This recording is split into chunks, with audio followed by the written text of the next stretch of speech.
അത് മാത്രമല്ല നടന്മാരെ പേരൊന്ന് കമ്പയർ ചെയ്ത് കളയില്ലേ ദയവ് ചെയ്ത്. നീയൊക്കെ കമ്പയർ ചെയ്യുന്നതിന് നമ്മളെ നിക്കറാണ് കീറിയിടുന്നത്. അത് 42-52 വയസ്സുള്ള കിളവന്മാര്. ഹാഷിറിനെ നിങ്ങൾക്ക് എല്ലാവർക്കും അറിയാമെന്ന് ഞാൻ വിശ്വസിക്കുന്നു. കാര്യം ഹാഷിറിന്റെ കോമഡീസും കാര്യങ്ങളൊക്കെ കാണാത്ത ഒരു ചുരുക്കമാണ്. കാര്യം ഇൻസ്റ്റാഗ്രാം എടുത്ത് നോക്കിക്കഴിഞ്ഞാൽ അറിയാൻ പറ്റും.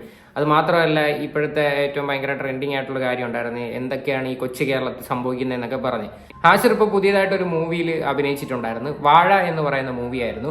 അപ്പോൾ അതിന്റെ പ്രൊമോഷൻ ഭാഗമായിട്ട് ഒരുപാട് കോളേജിലും കാര്യങ്ങളും പിന്നെ കുറെ ഇടത്തൊക്കെ വന്നിട്ടുണ്ടായിരുന്നു. അപ്പൊ ആ സമയത്തെല്ലാം ഈ പറയുന്ന മീഡിയാസുകാർ ഇതെടുത്ത് വെച്ച് നല്ല രീതിയിൽ അങ്ങ് ആഘോഷിച്ചിട്ടുണ്ടായിരുന്നു. കാര്യം ഹാഷിറിന്റെ പേര് പറഞ്ഞാൽ അവർക്ക് അത്യാവശ്യം നല്ല വ്യൂസ് കിട്ടും, പിന്നെ അത് മാത്രമല്ല കുറെ കമന്റ്സ് വരും. അങ്ങനെയൊക്കെയുള്ള രീതിയിൽ ആ വീഡിയോ നല്ല രീതിയിൽ റീച്ച് ആവുമെന്ന് വെച്ചുകൊണ്ട് തന്നെയാണ് അങ്ങനെയൊക്കെ ഓരോ പരിപാടികൾ ചെയ്തത്. അപ്പൊ എന്തായാലും ഇപ്പൊ ഈ വാഴ മൂവി ഇറങ്ങിയതിന് ശേഷം ഹാഷിറിന്റെയും ടീമിന്റെയും ഭാഗത്ത് നിന്ന് ഒരു വീഡിയോ ഇട്ടിട്ടുണ്ടായിരുന്നു. അപ്പൊ ആ വീഡിയോയിൽ കുറച്ച് കാര്യങ്ങൾ പറയുന്നുണ്ട്, നമുക്കൊന്ന് കണ്ടു നോക്കാം.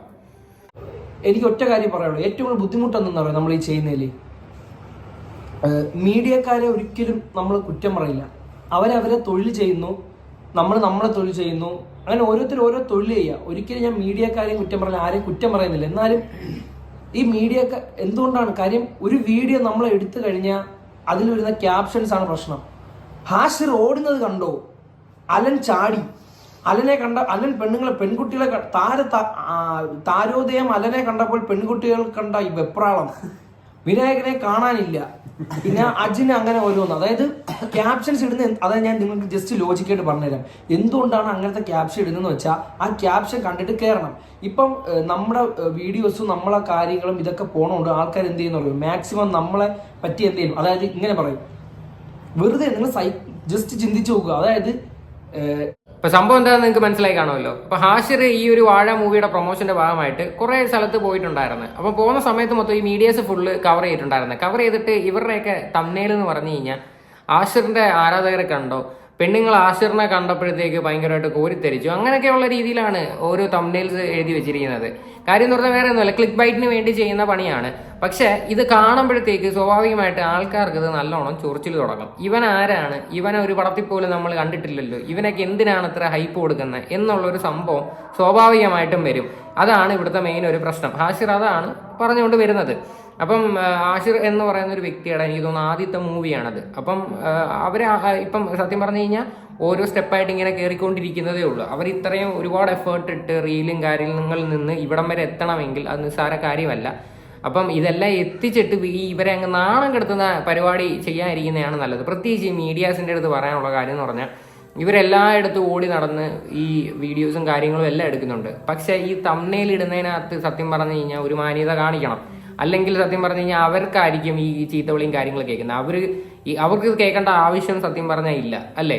കാര്യം അവർ ഈ മൂവിയുടെ പ്രൊമോഷനും കാര്യങ്ങളുമായിട്ടൊക്കെ പോകുമ്പം അവരെയും കൂടെ തെറിവിളിപ്പി കേൾപ്പിക്കുന്ന പരിപാടിയാണ് ഇവർ സത്യം പറഞ്ഞാൽ കാണിച്ചുകൊണ്ടിരിക്കുന്നത്. ഈ പ്രത്യേകിച്ച് ഈ ഫേസ്ബുക്കിലുള്ള ആൾക്കാരെ പറ്റിയിട്ട് ഞാൻ പ്രത്യേകിച്ച് പറഞ്ഞു തരേണ്ട കാര്യമില്ലല്ലോ. എന്തൊരു നല്ല സാധനം ഇട്ട് കഴിഞ്ഞാൽ അതിനകത്ത് ചീത്തവിളി ഉറപ്പാണ്. ചീത്തവിളി പ്രതീക്ഷിച്ചേ ഫേസ്ബുക്കിൽ പോവുക. കാര്യം അതിനു വേണ്ടി മെനക്കെട്ടിരിക്കുന്ന കുറേ നാറികളുണ്ട്. ഒരു ബോധം വിവരമില്ലാതെ അവന്മാരെ അതിനകത്ത് കുത്തിയിരിക്കുക. രാവിലെ ആരെ തെറി വിളിക്കണം, ആരെ കുറ്റം പറയണം എന്ന് വെച്ചുകൊണ്ടിരിക്കുന്ന ആൾക്കാരാണ് ഫേസ്ബുക്കിൽ മുഴുവനും. അപ്പോൾ അതിൻ്റെ കൂടെ ഇങ്ങനെയൊക്കെയുള്ള സാധനം കണ്ടു കഴിഞ്ഞാൽ അങ്ങനെ തന്നെ എക്സ്പെക്ട് ചെയ്യാവും. എന്തായാലും ബാക്കിയുടെ കണ്ടുനോക്കാം. എന്നെ ഇങ്ങോട്ടൊന്നും ഒരുത്തൻ ചീത്ത വിളിച്ചാൽ എനിക്ക് തിരിച്ച് ചീത്ത വിളിക്കാൻ പറ്റൂ. അതുകൊണ്ട് ചില ആൾക്കാർ ഇടുന്ന ക്യാപ്ഷൻസ് ഒക്കെ അങ്ങനെയാണ്. അതായത് നിങ്ങൾ അതിൻ്റെ അകത്ത് കമന്റ് കാണണം. ഇപ്പം നമ്മളെ ഫോട്ടോയൊക്കെ തന്നിട്ട് ഏതേലും നല്ല നടന്മാർ, അതായത് വലിയ വലിയ നടന്മാരും വലിയ വലിയ ആൾക്കാരുമായിട്ട് നമ്മളെ കമ്പയർ ചെയ്യും. അപ്പം നടക്കുന്നത് എന്താണ്, ഈ പൊട്ടന്മാർ, അതായത് വിവരം ഇല്ലാത്തവന്മാർ എന്ത് ചെയ്യുന്നറിയോ, അതിൽ കയറിയിട്ട് നമ്മളെ ചൊറിയും. ഇവന്മാരെ ഇതിന് കമ്പയർ ചെയ്യാൻ വേണ്ടി ഇവന്മാർ ആരെങ്കിലും ആയോ? എടാ പൊട്ടന്മാരെ, നിന്നെയൊക്കെ അതിൽ നിന്ന് ഉണർത്താൻ വേണ്ടിയാണ് ഇവന്മാരൊക്കെ അങ്ങനെ ചെയ്യുന്നത്. ആദ്യം സത്യം, ഒരുവിധം വിവരമുള്ളവനൊക്കെ അല്ലേ, അത് അവരെ ജോലിയാണ് അവരങ്ങനെ ചെയ്യുന്നത്. അപ്പൊ നിങ്ങൾ എന്ത് ചെയ്യും, അതിൽ കയറി ഏറ്റി പിടിച്ചിട്ട് നമ്മളെ അടുത്ത് ഒന്ന് സംസാരിക്കും. അതുമാത്രമല്ല, നമ്മൾ ഇങ്ങനെ ഒരു മേഖലയിൽ വരുമ്പം, നമ്മൾ ഇത്രയും പേരെ അറിയുമ്പം പലതരത്തിലുള്ള ആൾക്കാർ നമ്മളെ സംസാരിക്കും അറിയാം, അതൊക്കെ നമുക്കറിയാം. അതായത് ഇപ്പൊ നമ്മളൊരു സാധനം ഇറങ്ങുമ്പോൾ ഒരുപാട് പേര് ചോദിക്കും, ഇവനാരാ, ഇവനെ കണ്ടിട്ടില്ലല്ലോ. സത്യം, നിങ്ങൾ പറഞ്ഞുള്ളതാണ്, എന്നെ അറിയില്ല. ദൈവമാണോ നമ്മളെ അറിയാൻ? എല്ലാരും അറിയാൻ ആരാ? അറിഞ്ഞു വരുന്നതേ ഉള്ളൂ. അതാണ് ഇപ്പൊ ഈ അറിഞ്ഞു വരുന്ന ഈ ഒരു സമയത്ത് തന്നെ ഇങ്ങനെയൊക്കെയുള്ള നെഗറ്റിവിറ്റി ഉണ്ടായി കഴിഞ്ഞാൽ അവർക്ക് സത്യം പറഞ്ഞാൽ ഭയങ്കരമായിട്ട് വിഷമം ഉണ്ടാവും. വിഷമം ഉണ്ടാവുന്നതിൻ്റെ അല്ല കാര്യം, ജീവിതത്തിൽ സത്യം പറഞ്ഞാൽ കിട്ടാവുന്ന ഏറ്റവും വലിയൊരു ഭാഗ്യമാണ്, അല്ലേ? സിനിമയിലൊക്കെ ഒരു ചാൻസ് കിട്ടുക എന്ന് പറയുന്നത് അത്ര നിസ്സാരപ്പെട്ട കാര്യമല്ല. ഒരുപാട് ആൾക്കാർ സിനിമ എന്നും പറഞ്ഞിട്ട് ഇങ്ങനെ നടന്നിട്ട് ഇതുവരെയും കിട്ടാത്ത ഒരുപാട് ആൾക്കാരുണ്ട്. നിങ്ങൾക്ക് അറിയാമായിരിക്കുമല്ലോ എത്രയോ ആൾക്കാർ. ഞാനൊരു എക്സാമ്പിൾ പറയാം. ഈ പറയുന്ന ബിഗ് ബോസ് എന്ന് പറയുന്ന ഒരു ഷോയിൽ പോയിട്ട് എത്ര പേർക്ക് മൂവി കിട്ടിയിട്ടുണ്ട്. നേരെ ചോദിച്ചാൽ ഒരു മൂവീസും കിട്ടിയിട്ടില്ല. ഇപ്പോൾ ഈ അഖിൽമാരാറിൻ്റെ കേസ്, അഖിൽമാരാർ മൂവിയുടെ കാര്യം അനൗൺസ് ചെയ്തിട്ട് പോലും അഖിൽമാരാറിൻ്റെ ഒന്നും ആയിട്ടില്ല. പിന്നെ ഒരുപാട് പേരുടെ എടുത്ത് നോക്കാം.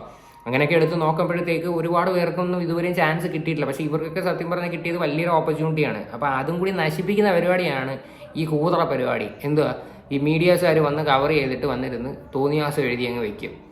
അപ്പം അത് കാണുമ്പോഴത്തേക്ക് നമുക്ക് തന്നെ ഒരു വലിയ എന്ത് പറയുന്നത്, എന്തിനാ ഇങ്ങനെയൊക്കെയുള്ള കോമാളിത്തരം കാണിക്കുന്നതെന്ന് തന്നെ തോന്നത്തുള്ളൂ. ഇത്രയും കഷ്ടപ്പെട്ടുണ്ടാക്കിയ ഒരു ഫെയിം ആ ഒരു എന്താ പറയണ്ടേ, ആ ഒരൊറ്റ തമ്മനെയിലിനകത്ത് നിന്ന് ഇല്ലാതാവും. കാര്യം ആഷിറിൻ്റെ വീഡിയോ കാണുന്ന ഫുള്ള് യങ്സ്റ്റേഴ്സാണ്.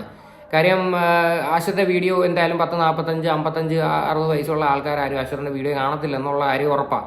അല്ലെങ്കിൽ കൊച്ചു പിള്ളേരാണ് മെയിനായിട്ട് ആഷിറിൻ്റെ വീഡിയോ കാണുന്നത്. അപ്പോൾ ഇത് പ്രായം ചെന്ന ആൾക്കാർ കാണുമ്പോഴത്തേക്ക് സ്വാഭാവികമായിട്ട് ചിന്തിക്കുക, ആഹാ ഇവൻ ഏതാണ് ഈ ചെറുക്കൻ, ഇവനൊക്കെ എന്തിനാണ് ഇത്രയും പ്രൊമോഷൻ കൊടുക്കുന്നത്, ഇവൻ ആരാ ഇവനൊക്കെ, ഇതേ ഉള്ളൂ നിങ്ങൾക്ക് വാർത്ത, ആ ഒരു ടോണായിരിക്കും. അതിപ്പം മെയിനായിട്ട് ഇപ്പം എല്ലാ സ്ഥലങ്ങളിലും നിങ്ങൾ നോക്കിയാലും ഇങ്ങനെയൊക്കെയുള്ള കമൻ്റ് ആയിരിക്കും കാണാൻ പോകുന്നത്. അതിപ്പോൾ ആശ്രനെ പറ്റിയിട്ടല്ല, വേറെ ആരെ പറ്റി നോക്കിക്കഴിഞ്ഞാലും ഇങ്ങനെ വരത്തുള്ളൂ.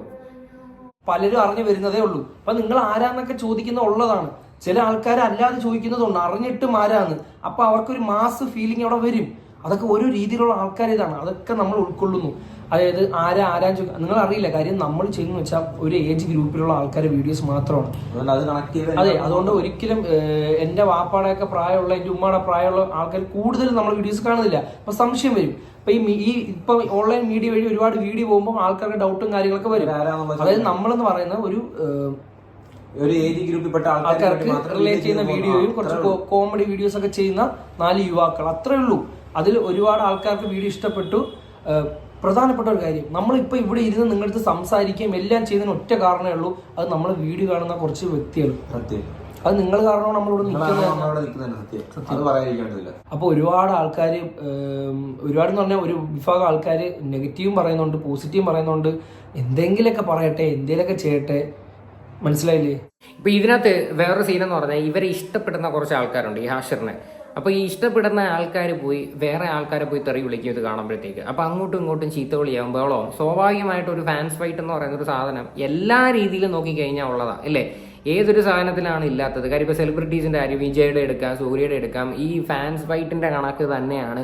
ഇപ്പോൾ ഈ റീൽസ് ഇടുന്ന ആൾക്കാർ ഇഷ്ടപ്പെടുന്ന ഒരുപാട് ആൾക്കാരുണ്ട്. ഇൻസ്റ്റാഗ്രാമിൽ ഒരുപാട് പേർക്ക് എന്തായാലും റീൽസ് ഇട്ട് നല്ല രീതിയിൽ രക്ഷപ്പെട്ട ഒരുപാട് ആൾക്കാരുണ്ട്. അപ്പം ഇവരെ ഇഷ്ടപ്പെടുന്ന ആൾക്കാരുണ്ട്. അപ്പം ഈ പിള്ളേരാണ് മെയിനായിട്ട് പോയി അവരെ അങ്ങോട്ടും ഇങ്ങോട്ടും തെറി വിളിയും കാര്യങ്ങളും ഉണ്ടായി അത് വീണ്ടും വൻ കച്ചറയിലോട്ടാണ് പോണത്. അപ്പം അതിലും വീണ്ടും ഇവർക്ക് തന്നെയാണ് സത്യം പറഞ്ഞാൽ അത് നാണക്കേടുണ്ടാക്കി വെക്കുന്നത്. അപ്പം ഇത് ശരിക്കും പറഞ്ഞു കഴിഞ്ഞാൽ നിങ്ങൾ ഒരാളെയൊക്കെ ഇഷ്ടപ്പെടുവാണെങ്കിൽ ആവശ്യമില്ലാതെ നിങ്ങളുടെ ഭാഗത്ത് നിന്ന് പോയിട്ട് അങ്ങോട്ടും ഇങ്ങോട്ടും തെറി വിളിക്കാതെ കാര്യങ്ങളൊക്കെ ഇരിക്കുക. അത് മാത്രമല്ല, ഈ മീഡിയാസിൻ്റെ അടുത്തുള്ളൊരു പ്രത്യേകമുള്ളൊരു അപേക്ഷയാണ് നിങ്ങൾ ഇങ്ങനെയൊക്കെയുള്ള പോക്കൃത്തരങ്ങൾ കാണിച്ച് വയ്ക്കാതിരിക്കുക. കാര്യം മീഡിയക്കാരെ നിങ്ങൾ ഒരുപാട് കഷ്ടപ്പെട്ടിട്ടാണ് പോയിട്ട് ഓരോ ഫുട്ടേജ് പോയിട്ട് എടുക്കുന്നത്. നമുക്കത് കാണുമ്പോൾ മനസ്സിലാക്കാൻ പറ്റും. നിങ്ങൾ എത്തിയും വലിഞ്ഞും ആൾക്കാരുടെ ഇടയ്ക്ക് പോയി ക്യാമറയും പിടിച്ച് കാര്യം അതിൽ നിന്നൊന്നും നിങ്ങൾക്ക് ബേസിക്കലി സ്വന്തമായിട്ട് ചാനലുള്ളവരും ഉണ്ട്, പിന്നെ ഓരോരുത്തരുടെ അണ്ടറിൽ വർക്ക് ചെയ്യുന്ന ആൾക്കാരും ഉണ്ട്. ഈ വർക്ക് ചെയ്യുന്ന ആൾക്കാർക്കൊന്നും പറയുന്നതിന് വേണ്ടിയുള്ള പൈസയോ കാര്യങ്ങളോ ഒന്നും കിട്ടത്തുമില്ല. കാര്യം വെയിലത്തും മഴയത്തും ഒക്കെ പോയി പിടിച്ചിട്ട് വരുന്നിട്ട് അത് നമുക്ക് അറിയാവുന്ന കാര്യമാണത്. പക്ഷെ ആ കണ്ടന്റ് കയറാൻ വേണ്ടിയിട്ടാണ് അവരത് പല രീതിയിലും കൊടുക്കുന്നത്. പക്ഷേ നിങ്ങൾ അത്രയും കഷ്ടപ്പെട്ട് ചെയ്യുന്നതിനകത്ത് നിങ്ങളൊരു മാന്യത കാണിക്കുക. ഇങ്ങനെയൊക്കെയുള്ള മോശമായിട്ടുള്ള ക്യാപ്ഷനും കാര്യങ്ങളൊക്കെ വയ്ക്കാതെ നിങ്ങൾ ഇത്തിരി മാന്യമായിട്ടുള്ള രീതി വയ്ക്കുക. ഹാഷിറിൻ്റെയൊക്കെ പേര് പറഞ്ഞാൽ 100% വീഡിയോസൊക്കെ കയറും. കാണേണ്ടവരാണെങ്കിൽ അത് വന്ന് കാണും. അതാണ് ഇതിൻ്റെ ഏറ്റവും വലിയൊരു സംഭവം. എന്തായാലും ബാക്കിയുടെ കണ്ടുപോകാം. എന്തിനാണ് രാത്രിയും പകലും ഇങ്ങനെ പൊയ്ക്കൊണ്ടിരിക്കും. നിങ്ങളെ കാര്യം നോക്കുക, നമ്മൾ നമ്മളെ കാര്യം നോക്കുന്നു. ചോറ് കഴിക്കുക, കിടന്ന് ഉറങ്ങുക. ഓക്കെ, വേറെ ഒരു പരിപാടിക്കും പോകരുത്. ജസ്റ്റ് എന്റർടൈൻമെന്റ് ആയിട്ട് നമ്മളെ കാണുക, ചിരിക്കുക, കളയുക, അല്ല വേറെ ഒന്നിലും പോകരുത്. സ്വന്തം കാര്യം നോക്കി ജീവിക്കുക എല്ലാവരും. Okay, thank you. അത് മാത്രമല്ല, നടന്മാരെ പേരൊന്ന് കമ്പയർ ചെയ്ത് കളയില്ലേ ദയവ് ചെയ്ത്. നീയൊക്കെ കമ്പയർ ചെയ്യുന്നതിന് നമ്മളെ നിക്കറാണ് കീറിയിടുന്നത്. അത് 42, 52 വയസ്സുള്ള കിളവന്മാര്. നമ്മൾ എന്ത് ചെയ്യാനാണ്? പറഞ്ഞ് മനസ്സിലാക്കാൻ പറ്റും. അതുപോലെ പുള്ളിടത്തൊക്കെ പറയണം, മര്യാദയ്ക്ക് ഇരിക്കണേ. ഇപ്പോൾ സംഭവം ഇത്രയേ ഉള്ളൂ. കാര്യം ഇവർ വീഡിയോ ചെയ്യുന്ന ഒരു എന്റർടൈൻമെന്റ് പർപ്പസിന് വേണ്ടിയിട്ടാണ്. അപ്പോൾ പിള്ളേരായി കഴിഞ്ഞാലും ഇതൊക്കെ കണ്ടിട്ടായാലും വലിയ തലയ്ക്ക് പിടിച്ചിട്ട് പോയി വേറെ ആൾക്കാരുമായിട്ട് പോയി ചീത്ത വിളിക്കാനും ആശ്രിതനെ വേറെ വലിയ നടന്മാരുമായിട്ട് കമ്പയർ ചെയ്യാനും അങ്ങനെയൊന്നും ഒരു സാഹചര്യം ഉണ്ടാക്കാതിരിക്കുന്നതായിരിക്കും നല്ലത്. അത് മാത്രമല്ല, ഈ 45-50 വയസ്സൊക്കെയുള്ള ആൾക്കാരുടെ ഇടയിലോട്ടൊക്കെ ഈ സാധനം കിട്ടിക്കഴിഞ്ഞാൽ ഇവരാരും വെറുതെ വെച്ചേക്കത്തില്ല. ഇവർ നല്ല രീതിയിൽ തെറി വിളിക്കും. ആഷിറിനെ സത്യം പറഞ്ഞു കഴിഞ്ഞാൽ ഉള്ള വിലയും കൂടി ഇല്ലാതാക്കും. സോ അതുകൊണ്ട് കഴിവതും ഇങ്ങനെയൊക്കെയുള്ള പരിപാടികൾ മാറ്റി വയ്ക്കാനായിട്ട് ശ്രമിക്കുക. അപ്പം ഇതിനെയൊക്കെ കുറിച്ചിട്ടുള്ള നിങ്ങളുടെയൊക്കെ അഭിപ്രായങ്ങൾ എന്താണെന്ന് വെച്ചാൽ നിങ്ങൾ തീർച്ചയായിട്ടും കമൻറ്റ് ചെയ്യുക.